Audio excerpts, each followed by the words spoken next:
Un acte symbolique dans les jardins du palais, en ce 5 juin qui célèbre la journée mondiale de l'environnement.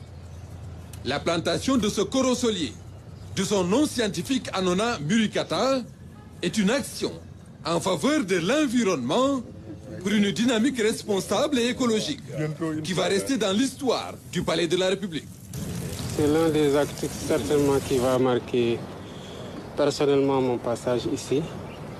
C'est un exercice que j'aime particulièrement et auquel j'invite les populations sénégalaises à souscrire massivement. Les défis environnementaux que nous avons aujourd'hui nous commandent à une réaction vigoureuse, communautaire et permanente pour renverser la situation. On parle beaucoup de changement climatique.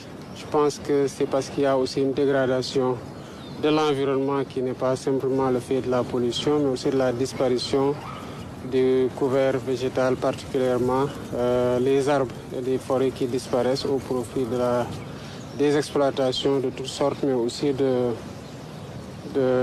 l'habitat.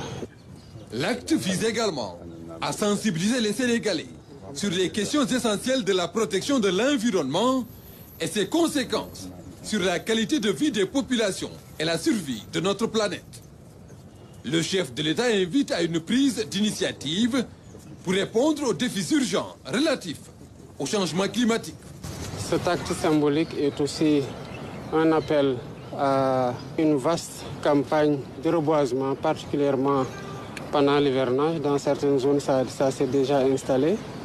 Mais je crois qu'il y a une journée de l'arbre qui arrive bientôt au mois d'août. Cette journée-là doit être véritablement marquée par un engouement populaire autour du reboisement.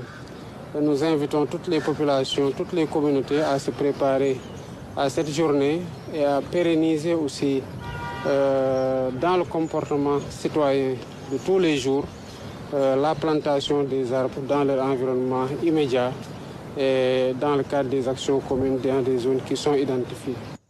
Une campagne de sensibilisation et d'action sur l'écologie et la restauration de notre couvert végétal. C'est à ce prix seulement qu'on réussira à rendre notre environnement beaucoup plus agréable et à lutter de façon plus efficace contre les changements climatiques qui nous affectent tous d'une façon ou d'une autre et dont les conséquences à moyen ou long terme ne sont pas pour le moment calculables, mais on en ressent déjà les effets drastiques à travers l'avancée de la mer et la compromission de beaucoup d'activités génératrices de revenus. L'édition 2024 de la JME porte sur la restauration des terres, la désertification et la résistance à la sécheresse sous le slogan « Nos terres, notre avenir ».